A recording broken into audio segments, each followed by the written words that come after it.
a war with Iran will be World War III. So that's the point. Iran is not alone, and it will not remain alone.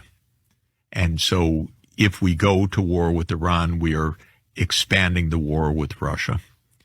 With Russia, we are at a possibility of peace, but we're also at a possibility of nuclear war. They're both very close. And if we go to war with Iran, we make the war, nuclear war, all the more likely. Donald Trump is preparing for an escalation, and his target are the Houthis in Yemen. The U.S. is already bombing them, but it is also planning for something bigger. Why do I say this? Because the Indian Ocean is buzzing. American B-2 stealth bombers are in the region. They landed in Diego Garcia. It's a remote island in the Indian Ocean. It serves as a joint base for the UK and the US, and it has been a hub of intense activity of late. The first reports came from open-source flight trackers.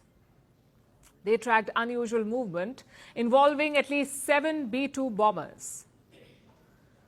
These planes took off from Missouri in the US, from the Whiteman Air Force Base, and they flew non-stop to Diego Garcia in Africa. And they weren't alone, these planes. They were joined by 3 C-17 cargo planes and 10 aerial refueling tankers. That's some serious aerial movement. The U.S. has 20 B-2 bombers in total, 20 bombers. Now, 30% of that fleet is in Diego Garcia. Clearly, something big is brewing.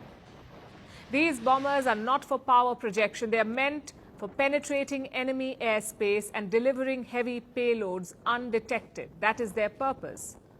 It has been done time and again. In the 2 Gulf Wars, the Iraq War, and in Afghanistan. Clearly, they've been tasked for action again, and the Houthis seem to be the target this time. But why the B-2s? Because they are well versed with the region. These are stealth bombers, and they have bombed Yemen before. The airstrikes were conducted in October last year. Trump was not in the White House then, but he is now, and Trump wants to send a message that he is serious about the Houthis and Iran. The Houthis are absolutely on the run. The worst of them has been killed as they shoot missiles at ships, randomly shoot missiles at ships. And they make their own missiles. You know, this is not an incompetent group of people. They make their own missiles. They get the missiles also from Iran. Folks, I don't have any doubt that we're in World War III. It started, folks, I believe, when Ukraine and Russia got together. Because the European Union they're not backing down. Nobody's backing down. You have Trump trying to stop it, but folks, don't be surprised if you see World War III right on top of us, but don't be scared. Iran has released a new video. And what is it about? An underground city loaded with missiles. This is an 85-second video. It was released by the Iranian state media. It shows 2 generals inspecting weapons, and all of this is happening underground. But there's more than what meets the eye. Let's start with the 2 generals.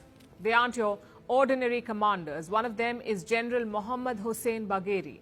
He is the chief of staff of Iran's armed forces. Beside him is General Amir Ali Haji Zadeh. He is the IRGC aerospace chief. He also commands the rockets and missile forces. The IRGC stands for Islamic Revolutionary Guard Corps. It's not like the Iranian army.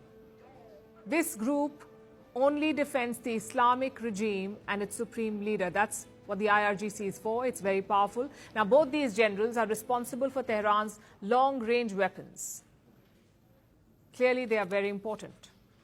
The video begins with them riding in an open jeep. They drive through the tunnels, which are packed with hundreds of missiles. Then they step down. They salute pictures of Iran's supreme leader and walk over an Israeli flag. Let me unpack the video a little further for you. Iran is sending a message here that its attack platforms are ready. Almost all of Iran's strategic weapons were on display here. This includes the Ghadar and Qasim missiles. Both of these were used to strike Israel in October last year. The tunnels were also lined with warheads and hundreds of rockets. Clearly, it's a signal. Tehran is ready for any escalation.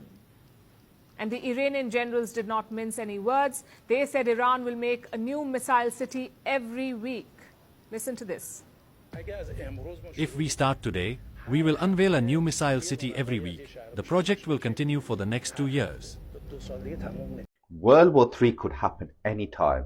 So Donald Trump had made a speech recently where he said that the World War III is possible any moment. He said it's closer to a full-scale global conflict than ever imagined. And it will be no normal war. It will be a modern nuclear weapon war. It could be all over just like this. So he pointed out that Russia has over 6,000 nuclear weapons, and that is enough to cause total devastation. He has blamed the current leadership for bringing the world to the brink and says the leadership has to be changed or be screwed. He also has warned Europe that they should extremely be careful about its involvement in the Ukraine war, saying that sending troops could spark an unstoppable global conflict. And his solution is that he believes there should be elections in Ukraine before any ceasefire is reached. So meaning, carry on killing people until the election happens. That's what he's saying. But whether you support this or not, his words are a serious wake-up call.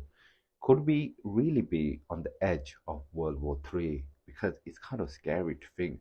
So everyone's focused on that signal chat, and we're missing the fact that we're lining up assets to strike Iran. How about that? So this is public information reported today in Defense Blog, where they say, quote, the United States is quietly preparing for a possible military operation targeting Iran's nuclear infrastructure, according to multiple indicators observed across the region. They said, in recent days, observers have noted the redeployment of several B-2 Spirit stealth bombers from the U.S. Air Force's 509th Bomb Wing to Diego Garcia, a remote base in Indian Ocean often used for long-range strike operations. Additionally, they say there's been a bunch of KC-135 Stratotanker refueling aircraft, C-17 transport planes that have arrived just in the last couple days. And if you remember, about a week ago, we reported here that the USS Carl Vinson Carrier Strike Group has been redeployed from the Pacific to the Middle East. That means that we have 2 carrier strike groups once it gets there in probably 10, 15 days.